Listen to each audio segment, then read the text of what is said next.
¿Qué tal, chicos? Buenas tardes, bienvenidos a esta segunda sesión del bloque 2 de taller de lectura y redacción. Nos quedamos en el proceso de escritura y realmente los temas que vamos a estar viendo en este bloque 2 pues van a estar girando en torno a lo que es la escritura, ¿no? Y antes de comenzar, o más bien retomar, porque nos quedamos en la parte de la redacción, les había mencionado que tiene estos elementos: planeación, redacción, revisión, reescritura y corrección de estilo. Me quedé en la parte de redacción. Hoy voy a concluir con esto y vamos a comenzar un nuevo tema si nos da el tiempo. Antes de retomar esto, pues está viendo algunas confusiones por una instrucción que se ha dado por, ya sea por mí o por parte de mis compañeros docentes. Tiene que ver con sus nombres con respecto en la plataforma. En el apartado donde dice nombre, que pongan sus dos nombres si eso tienen, o si tienen tres, pues que pongan los tres. Y la parte de los apellidos, pues la parte, pues van los apellidos, por lógica. Pero acá pasaba lo siguiente y creo que no se entendió mi instrucción. Dije que por favor me pongan primero el apellido paterno. Pero no lo dije que lo pusieran antes que su nombre. Lo mencionaba porque algunos de ustedes sus motivos tendrán, quizás les gusta más el apellido materno, no lo sé, suena más artístico. Hay personas que no les gusta su primer apellido, problemas personales, no lo sé, no me incumbe, y no ponen el primer apellido, que es el paterno. En toda documentación, en todo trámite, se requiere que pongamos ambos. Aunque tu nombre artístico sea otro, para fines escolares también necesitamos que me pongas tu nombre completo. Y a eso me refería, a que pongas primero tu apellido paterno, no que lo pongas antes que tus nombres, sino que me pongas los dos apellidos. Pero bueno, ¿por qué se hacía este comentario? Porque también habían personas que de plano ni siquiera ponían su nombre, ponían un seudónimo. No estamos en el Xbox, no estamos en el PlayStation, en el Switch, no. Estamos en una institución educativa. Para que yo les pueda calificar, para que yo les pueda evaluar, necesito tu nombre completo. Ya vi que la mayoría comenzó a modificarlo. Más que nada es para ubicarlos. O sea, nosotros los docentes calificamos no a 10 personas, no a 50, calificamos a 300. Y si tenemos otras escuelas en las que laboramos, pues ahí posiblemente también sean otras 200. Entonces también consideren eso. Nosotros buscamos agilizar el tiempo, ¿no? Entonces a eso hacía alusión, por si se malinterpretó en algún punto, pero sí es sumamente necesario. Si no, si no llega a su calificación o aparece una cifra que consideran que no debía, pues esa va a ser el motivo, va a ser la razón, ¿no? Ok, chicos. Entonces, les decía que pues la escritura, pues una de las cosas que hay que tener a consideración pues es también la parte de acomodar las ideas, y también pues la parte de que lleva ciertos procesos. Les había comentado que estos procesos no necesariamente tienen que estar en el orden que les dije: planeación, redacción, reescritura, corrección de estilo. No tienen que ir en ese orden.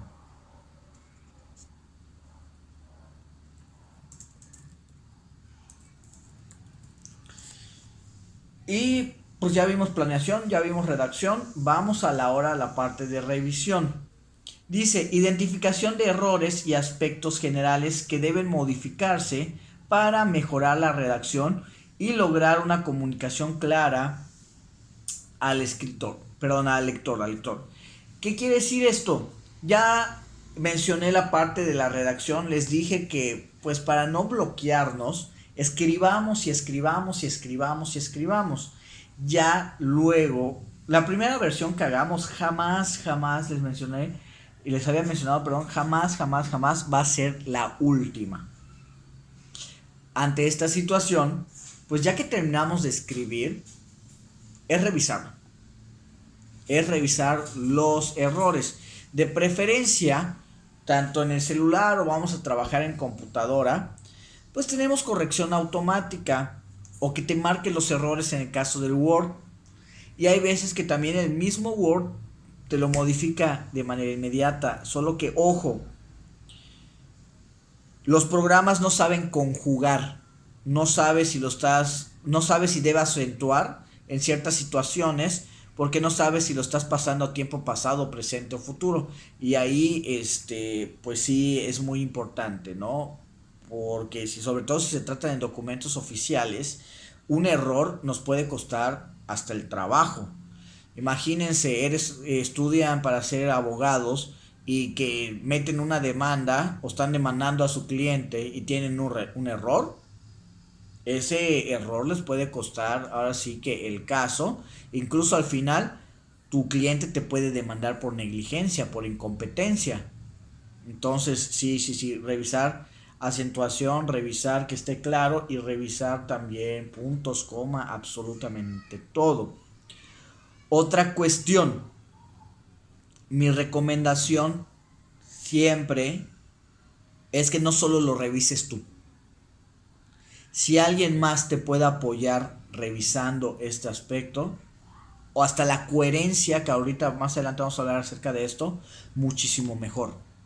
Porque muchas veces pues nos cegamos por lo que creemos que está bien o está mal, y hay veces que pues venimos arrastrando un error ortográfico desde primaria, posiblemente lo sigamos arrastrando, o algo de coherencia o de lógica que en nuestra cabeza puede que lo hayamos entendido, o sea, en nuestra cabeza con leerlo ya lo vamos a entender porque obviamente está en nuestra cabecita, pero puede ser que el lector no lo entienda. Entonces también la recomendación es no solo lo revisen ustedes, también pidan segundas opiniones o hasta terceras opiniones. Revisión de aspectos específicos mediante el análisis de las características externas, como es su estructura, los párrafos, las oraciones, diseño y presentación del contenido. Y luego checar características internas, marcas discursivas, léxico, puntuación, registro lingüístico. Es decir, revisar coherencia, revisar también ortografía. En lo que viene siendo coherencia y cohesión y adecuación, lo vamos a ver si me da tiempo en esta clase. Si no, sería en la siguiente. Dice por acá,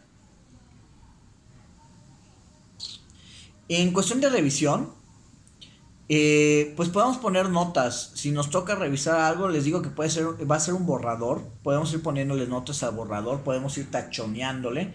En el caso del Word, nos da una opción que dice en la parte de revisión, justamente se llama agregar nota, y te va a salir un post-it a un ladito. Y ahí puedes ir poniendo. O si alguien te pide revisar algo, por ejemplo, a mí cuando me llegan tareas para revisar, pero no es la última versión, aplico esta opción y les voy poniendo las notitas. Y ya cuando vas corrigiendo, las puedes ir eliminando hasta que ya no tengas ninguna observación.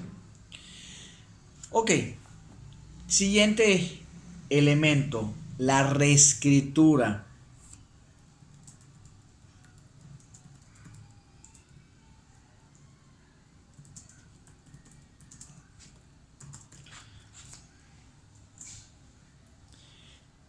Reescritura del texto o fragmento a partir de los errores o aspectos por mejorar identificados en la etapa de revisión.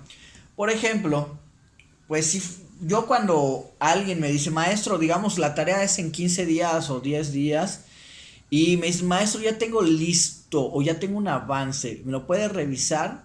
Le dije, ¿cómo va a ser? ¿Vas a traerme tu computadora o va a ser impreso? Y me dice, no, pues va a ser impreso. Solo que yo digo, ojo, a mí si me das algo impreso, yo lo voy a tachonear. Yo voy a escribir con pluma, con lápiz, con lo que sea, y eso ya no me lo puedes entregar. Entonces, cuando alguien te hizo una corrección, pues se entiende que lo vas a comenzar a reescribir nuevamente. Si es en digital, pues te voy a hacer las observaciones y tú vas a estar reescribiendo todo lo que ya te puse como observación. Y pues ya les dije, en digital en el Word pues se van quitando las notitas y ya estuvo. No tienes que imprimir nada por el simple hecho de que es digital. Pero pues si entregas algo impreso y ya te lo tachoneé, inevitablemente tienes que hacerlo desde cero. O sea, pasarlo a limpio, vaya, para que se vea presentable. Ok, atención a las cuestiones de fondo o a los problemas globales. También no necesariamente son errores de ortografía, sino que también pueden ser errores de estructura. Es decir, oye, no tiene sentido lo que me estás poniendo con el párrafo uno y el párrafo 2. Oye, no se te entienden, usa comas, usa, no lo sé más claro, usa sinónimos. Eso también es muy importante. Y pues es eso, es tomar en cuenta los errores que se han mencionado con anterioridad o que tú ya hayas detectado o que alguien más ya los detectó por ti. Luego tenemos la parte de la corrección y estilo. Cuando estamos trabajando de manera digital, si yo te pido un proyecto integrador, te voy a dar un formato que debes seguir. Quizás en prepa no seamos tan estrictos con esto, al menos en primer año, pero en lectura y redacción y en taller de técnicas y habilidades van a comenzar a ver algo que se llama formato APA. Para los trabajos de investigación, ya para profesionistas y ya para cuando ustedes ingresen a la vida universitaria, es un formato para entrega de proyectos. Y son proyectos que puede valer el 100% de tu calificación final. Y hay profesores que te revisan el formato tal cual y te lo pidieron. Hay algo que se llama el formato APA, es un manual del formato de cómo deben ir los trabajos de investigación. Apenas llegas primer semestre de licenciatura, se va a hacer tal tarea en formato APA. Y a mí me pasó en mi generación que no sabíamos qué diantres era APA. Y tú tenías que averiguar. Hasta la portada tiene indicaciones de qué tipo de letra, qué tamaño de letra, cuánto de espacio, cuánto de márgenes, si vas a poner una tabla, cómo se debe poner la tabla. Entonces a eso se va con corrección y estilo, al formato. Pero les digo, llega un punto en el que el formato es indispensable. Y si no lo haces tal cual, yo tenía un profesor que primero te revisaba el formato.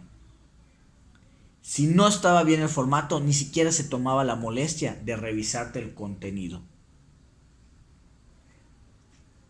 Y para él era 100 o 0. Listo. No tenías bien desde el formato. Entonces sí es una parte muy importante. Por eso hago mucho énfasis.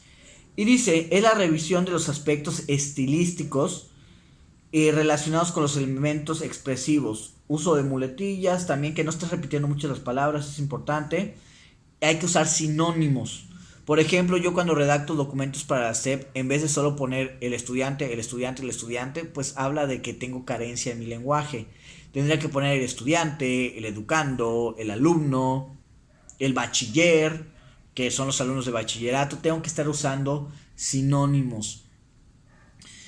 Y pues la parte de los formatos. Les digo, el que se utiliza en México principalmente es el formato APA, pero pues hay más en realidad. Ok, en vista de que sí queda tiempo, voy a pasar al siguiente tema. Tiene que ver también con la redacción.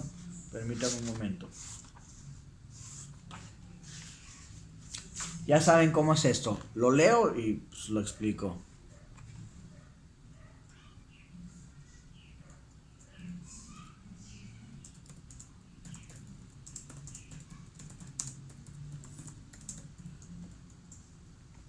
Ok, siguiente tema se llaman propiedades de la redacción.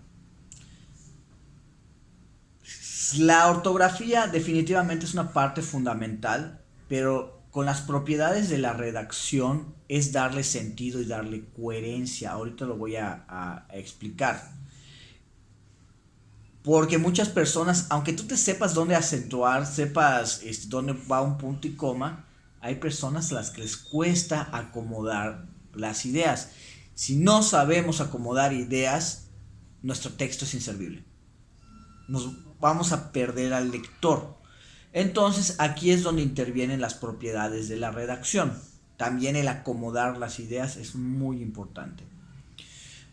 Como indica la etimología, la palabra textus quiere decir tejido. Todo texto es un tejido o una red en el que las palabras se organizan en distintos tipos de relaciones: sintáctica, semántica y pragmáticas. Es decir, saber las reglas de ortografía, pero también es ponerlas en práctica. Pragmáticas es más como que ponerlo en práctica. Para conformar párrafos que en un conjunto producen una unidad comunicativa con significado y sentido global. Para lograr esta unidad comunicativa es necesario que todo texto cuente con las siguientes propiedades: coherencia, cohesión y adecuación. La coherencia. La coherencia de un texto se logra cuando éste transmite al lector un significado global y es resultado de una adecuada y lógica relación entre las distintas partes.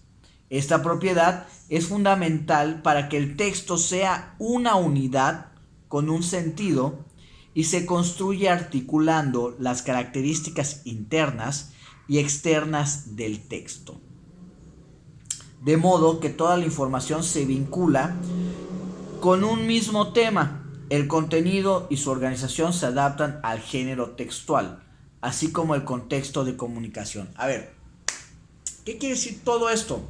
¿Qué es la coherencia? Muchas veces cuando yo les marco un proyecto, les marco una tarea, desde los primeros párrafos, supongamos que les marqué un proyecto de 10 páginas, yo desde la primera página puedo descartar si está bien o está mal. Cuando les piden un resumen, ¿por qué está mal la mayoría de los resúmenes que hacemos? Porque no tienen coherencia. ¿Qué quiere decir esto? Si redactamos un párrafo número 1, tiene que tener sentido con el párrafo 2. Y el párrafo 2 tiene que poder conectarse con el párrafo 3. Y el párrafo 3 a su vez conectarse con el párrafo 4. Tienen que tener sentido una con otra. Una darle continuación a la otra. Se van formando cadenitas y eso es lo que le da coherencia. Cuando ustedes entregan un resumen, la mayoría lo hace mal. Porque dice, voy a copiar el primer párrafo, me salto 2 párrafos y copio el tercero, el cuarto, y luego copio el octavo. ¿Y qué pasa? Lo copian tal cual, pero en realidad este párrafo número 1 que pusieron no tiene sentido con el 2. Y luego no va a tener sentido con el 3. Solo me hicieron un copia y pega donde no tuvieron que analizar absolutamente nada y aparte no lo hicieron bien. Yo desde ahí descarto un proyecto y me ahorro leerme las otras 9 páginas porque está mal. Porque carece de sentido. Se van a hacer uniones de cadenitas. El párrafo 1 debe tener sentido y una conexión con el párrafo 2. Y el párrafo 2 a su vez con el párrafo 3 y el 3 a su vez con el párrafo 4. Si no hay esta unión, no hay este sentido lógico, entonces no existe la coherencia. Y desde ahí ya estamos mal. Ok.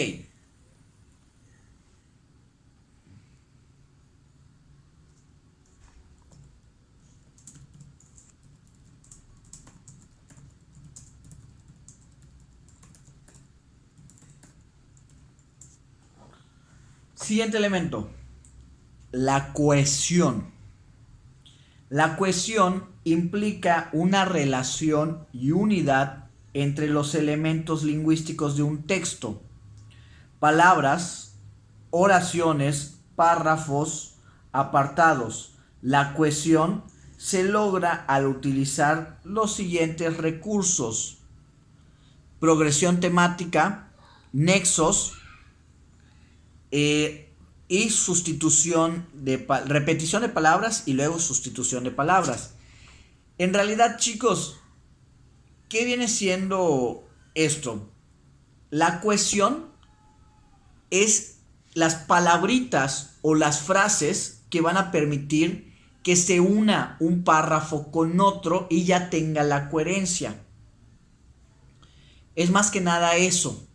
Esos son los nexos. Hay algunas palabras que te permiten iniciar un párrafo, pero que se pueda conectar con el anterior. O terminar un párrafo, pero que se pueda conectar con el siguiente. Entonces, eso es la cohesión. Digamos que, coloquialmente, que cuajen los párrafos, ¿no? Que se puedan, esta cadena que les había dicho, la cohesión es la que logra esta unión a través de estos recursos. Por ejemplo, la progresión temática es que comienzas con un tema inicial, tienes un tema inicial, pero poco a poco va evolucionando este tema, va creciendo, es decir, va progresando, pero esta progresión debe tener coherencia también. Y el que vaya creciendo, pues es parte de la cohesión, debe estar en torno todo a lo mismo, a un tema central. Los nexos son las oraciones, palabras o párrafos que te ayudan a unir un párrafo con otro o incluso una oración con otra, tanto después de un punto, una coma o una Y. Pero son estas palabritas o frases que te permiten la conexión para que sea la cohesión. En cuestión de repetición de palabras, es lo que les había dicho. Tiene que ser a través de sinónimos para que no se vea muy débil nuestro lenguaje. Vamos a hacer referencia a lo mismo, podemos hacer referencia a lo mismo pero con otras palabras. Ya les dije, estudiante, alumnado, educando, bachiller. No solo decir lo mismo, aunque esté refiriéndome a lo mismo, puedo utilizar sinónimos. Eso es la parte de la sustitución, porque si no va a aparentar que tengo un lenguaje muy limitado. Los signos de puntuación también son muy importantes, porque los signos de puntuación, entre sus principales usos, su principal función es saber cuándo termina una idea para darle entrada a la otra. Esto también es lo que permite lo que viene siendo la cohesión. Luego y por último tenemos la adecuación. Dice, la adecuación consiste en que el texto sea apropiado para la situación comunicativa, es decir, que tenga un lenguaje acorde a las personas que lo leen o escuchan, que cumpla las características del tipo textual y el propósito o intención comunicativa. ¿Qué quiere decir esto? Adecuarlo es pasarlo a un lenguaje que tu audiencia, que tu público lo pueda comprender. Lo que acabo de hacer es una adecuación. Les leí el párrafo. Utilizaba palabras muy técnicas, que obviamente yo como profesionista del área entiendo estas palabras, pero para ustedes es un lenguaje un poquito más avanzado y no lo van a entender o les va a costar entenderlo. ¿Yo qué tengo que hacer en todas mis clases? No solo en esta, en todas las asignaturas que doy. Lo adecuo a palabras que mi público, o sea ustedes, puedan entender. Por ejemplo, he dado ponencias para profesionistas. He dado ponencias para otros profesores. He dado ponencias en la maestría. Ahí sí puedo utilizar un lenguaje más avanzado, porque mi público tiene un lenguaje más avanzado. Entonces tengo que ser más técnico, adecuo mi discurso a el nivel comunicativo, al nivel intelectual o al nivel también lingüístico que tienen estas personas. Si yo quisiera explicar o contar un cuento a niños, pues también tendría que adaptarlo, quizás utilizando diminutivos. Entonces, el osito entró a la casita y vio su platito que ya no tenía sopita. O sea, es adecuarlo a un lenguaje que ellos puedan entender. Esto pasa a la hora de escribir, se puede hacer la adecuación, o a la hora de hablar. Pero es pensando en torno a la audiencia siempre, no a la persona que lo está escribiendo. Porque como está en su cabeza, él sí lo va a entender a la primera. Pero no, hay que adecuarlo en torno al público. Muy bien, chicos, estén pendientes de la plataforma. Va a haber actividad de aprendizaje. Tiene que ver con estos dos temas que acabamos de ver. Entonces, chicos, por mi parte sería todo. Nos vemos en la siguiente sesión.